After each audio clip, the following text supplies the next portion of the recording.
Hello everyone, my name is Hilong Hu, and today I'm very glad to give you my presentation. And the topic is on designing password reuse notifications. The paper was published in ACM CCS 2018 conference, and the paper overall discusses how password reuse is widespread today and how a breach of one provider's password database can threaten accounts on other providers as well. So, when companies find stolen credentials on the black market, they will typically require a password reset and send affected users a notification. In this paper, the authors discuss what the best practices are for password reuse notifications and how those notifications alone appear insufficient in solving password reuse issues. And the authors of this paper are Maximilian Gola from Ruhr University Bochum, Miranda Wei from University of Chicago, Juliet Heinlein from University of Chicago, Lydia Philipp from University of Chicago, Marcus Sturmus from Ruhr University Bochum, Alyssa Rydmels from University of Maryland, and Blaise Earl from University of Chicago. And the contents of my presentation can be split into 7 sections. The first section is introduction and followed by background, methodology, study 1 introduction, study 2 introduction, discussion, and conclusions with future work. As an introduction of my presentation, people often reuse passwords. An average user may have hundreds of different online accounts, and passwords are unlikely to be completely replaced anytime soon. And therefore, a breach of one account provider's password database can put at risk accounts on other services as well, where login credentials are the same as or even just similar to the breached accounts from end users. And attackers that target large leaks of passwords stored using computationally expensive hash functions to exploit this password reuse in offline guessing. So unfortunately, password breaches are also very common today. Account providers send a variety of notifications about situations potentially caused by password reuse. And to protect their users, some providers even proactively monitor the black market for passwords stolen from other sites, searching for the matches in their own password database. Once those matches are detected, password reuse notifications will be sent out, which include notifications about suspicious login attempts, which may have been triggered by a password reuse attack, or notifications requiring a password reset after a data breach. However, even though notifications are widely used in today's industry, surprisingly, very little is known about how users would interpret or respond to password reuse notifications, and how the design of such notifications impacts users' understanding and risk perception. And current password reuse notifications vary very widely. And despite the frequency with which such notifications are sent, no best practices have been outlined. Therefore, password reuse notifications face a very challenging task of helping users understand and respond to complex situations. And therefore, password reuse notification must address this underlying complexity to convince users to replace reused passwords across all sites with a new password for each account, not only the password he's using for the current account. So this paper conducts two studies, which about password reuse notifications. In the first study, we conducted a scenario-based online survey in which 180 workers will see one of the 6 notifications, and they will be asked why they might have received such a notification, the feelings the notifications elicits, and what actions they might take in response. And as for the second study, it is basically based on how respondents' perception and response in the first study. And based on that, the researchers identified 5 design goals for password reuse notification that integrated characteristics of notifications that were effective in study 1. And they will improve upon those characteristics that were less effective and conduct the new survey and research in the 588 workers. And before we jump into the details of 2 studies, the experiment results suggest that many respondents did not perceive password reuse as a potential cause of the situation. And although nearly all respondents stated intentions to change their passwords, most reported plans to create this new password by reusing other passwords of theirs, leaving them still vulnerable to similar attacks in the future. And here is some background about passwords and password reuse. So in today's industry, passwords are still the dominant method of user authentication for online accounts due to their low cost, immediacy, convenience, and deployability.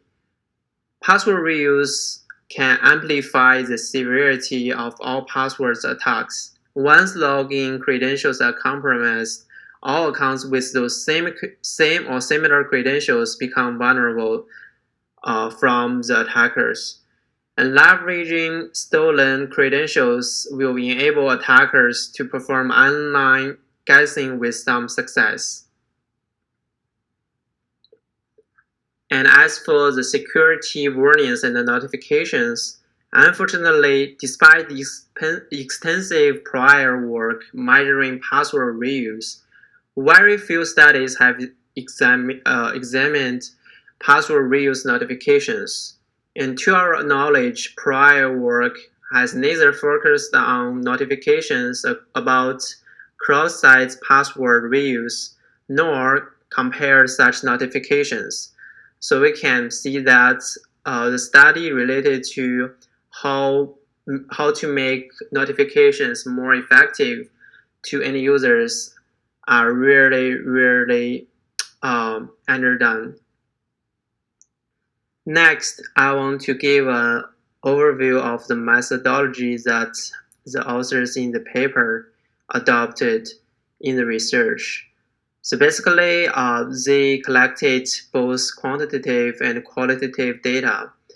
And the qualitative analysis centered on the 7 statements to which participants responded on scale, which will be treated as ordinal.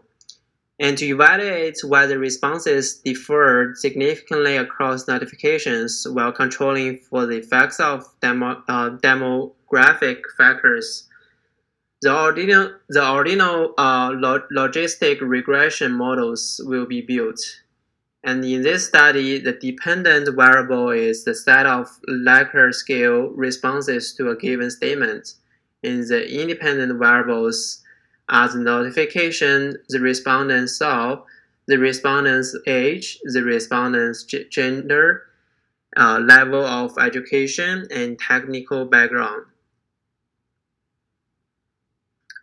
And as for the qualitative coding, the responses to open answer survey questions will be used for such research. Basically, a member of the research team will read the responses and perform a semantic analysis, and the researcher then will use the coding for consolidation and clarification. The researchers also performed a semantic analysis of respondents' free text explanations in the third set of questions to understand why respondents answered the question the way they did. In addition, respondents provide in free text 3 feelings and 3 intended actions in response to the notification. Next, I will introduce the results of the first study. So in the first study, we found that the current password reuse notifications we tested will cause worry and fear in the end users. While the notifications motivate some respondents to report intending to change their passwords, they do not report intending to change their password in sufficiently security-enhancing ways. And this lack of sufficient action may be attributed in part to notification confusion. Majority of respondents report not understanding the notification, and their mental model may be insufficient to elicit an appropriate response. Basically, they don't know what to do after they see the notification. And here is a chart made based on the feelings from the end users in the survey. We can see that most of the respondents will report worry and fear and anxious annoyance based on this chart. So what do we get from notification response from study 1? Basically, notifications will cause negative responses based on the results, and also notifications were concerning. But also, most of the respondents realize that ignoring the notification will have consequences. It is interesting to see that the large websites such as Facebook, Google email notifications will have high priority in respondents' mind. Across the notifications, responses about the priority of taking action differed significantly, and nearly all respondents indicated that taking action in response to the notification is a priority. However, few respondents recognize the notification's real cause. Basically, they were asked to describe all factors that may have caused them to receive that notification, but most respondents believe that the notification was sent because of circumstances beyond their control, but they never think of that maybe it's because they just set the similar passwords across all the accounts. So now let's see what the respondents' intended response to the notification. Most respondents do not intend to change their password, which is pretty sad, while most respondents agree that taking action was a priority. They disagree on what to do and volunteer a wide variety of examples, possibly caused by the confusion in the notification. Overall, respondents found that the notifications are informative, and the notifications with prominent explanations perceived as most informative.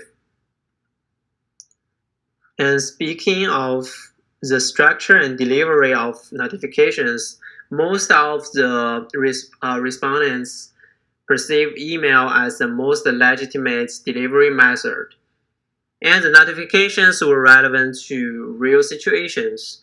Overall, most respondents agree that they would expect real companies to send notifications like this when necessary.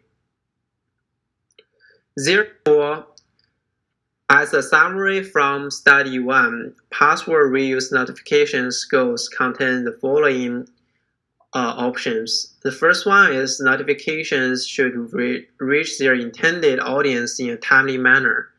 Second, notifications should be perceived as legitimate. Third, a password reuse notification should lead to actions that improve the security of the directly affected online account. Fourth, the background information provided by notification should be easily understood. And finally, notifications should improve trust between providers and users. Okay, so that's all from study 1. Now let's go to study 2's results. So basically, study 2 is built on the results from study 1. In study 1, we found that the content of a password reuse notification can impact the respondents' understanding of the situation, as well as whether they would intend to take action in response. So in study 2, the researchers try to better isolate the factors of effective notifications by exploring the impact of making small changes to the content or delivery of these notifications. First, they consider the delivery medium. Basically, the timeliness of a notification is largely determined by how it is sent to the recipient. And the methodology used in study 2 is mainly through survey. The survey generally contains 5 sections in total. The first section of the survey questions measure respondents' overall reported conceptions of the notification with questions similar to study 1. But there is a key modification, which is respondents were given 11 closed answer choices of the causes of receiving the notification. And the second section asked whether respondents would intend to change their passwords as well as for other accounts.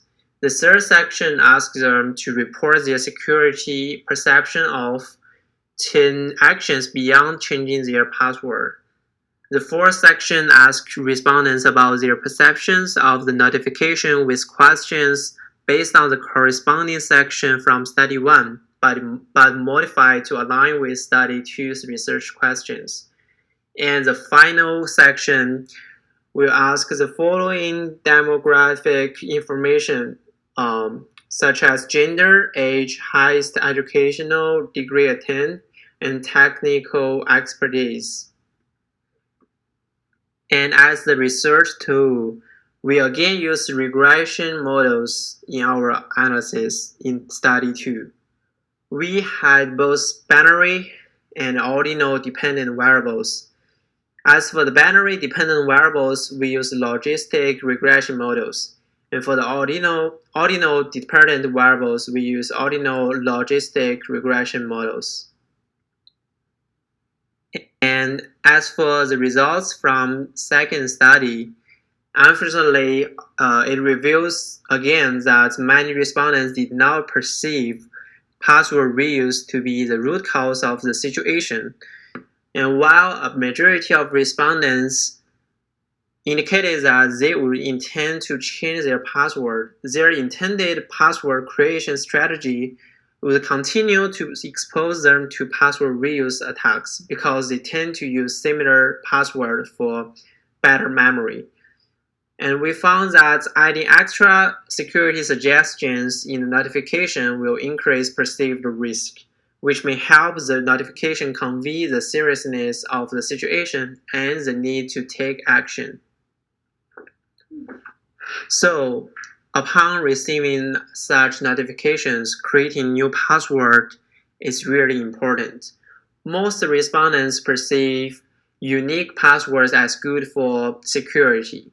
And if they received our notification in real life, they would change their password, but ineffectively. Those who avoid password change may do so due to suspicion of notifications or invisibility beliefs. However, most respondents believe changing password for other accounts with similar password would improve security, yet they did not intend to do so. So, what will impact the perceptions of the notifications among the respondents?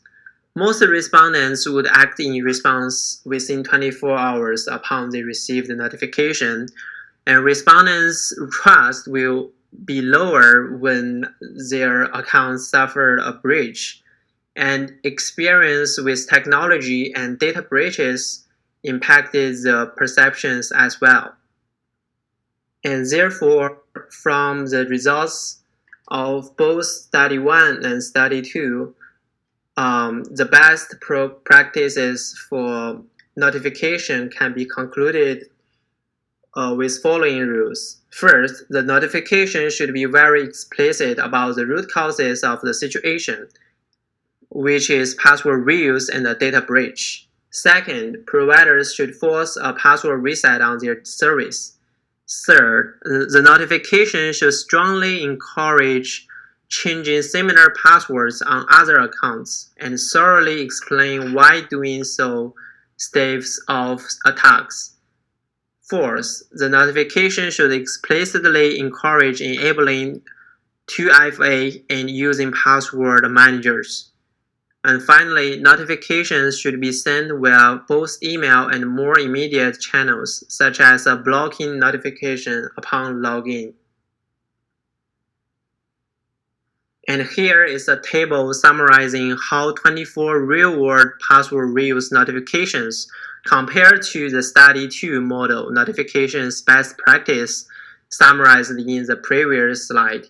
As we can see that many companies such as Adobe, Amazon, and Evernote do not follow all the rules that listed in the previous slide, and therefore they have plenty of places to improve in the future notifications.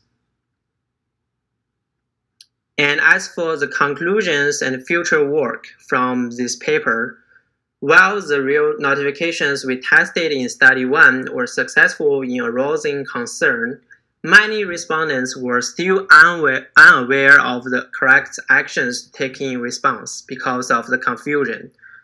And we need to address the persistent misunderstandings from people and help them to prevent from using new password that is minor variation on their previous passwords. And our work underscores that it is unreasonable to expect users to maintain dozens of distinct and secure passwords simply by telling them to do so, because they are too hard to manage and remember. And last but not the least, future work should thus investigate how password managers and browsers can be more explicit in preventing password reuse while maintaining a positive user experience. And that's all about my presentation today. Please post any question below this video. And for other online master students enrolled in CS 6263 are welcome to post follow-up questions on Piazza. And here is a link to the original paper that I'm talking about in today's presentation. In case that you want to know more details about the research, you can just go to this link and read the paper yourself. And welcome to discuss with me about what you have learned from this paper.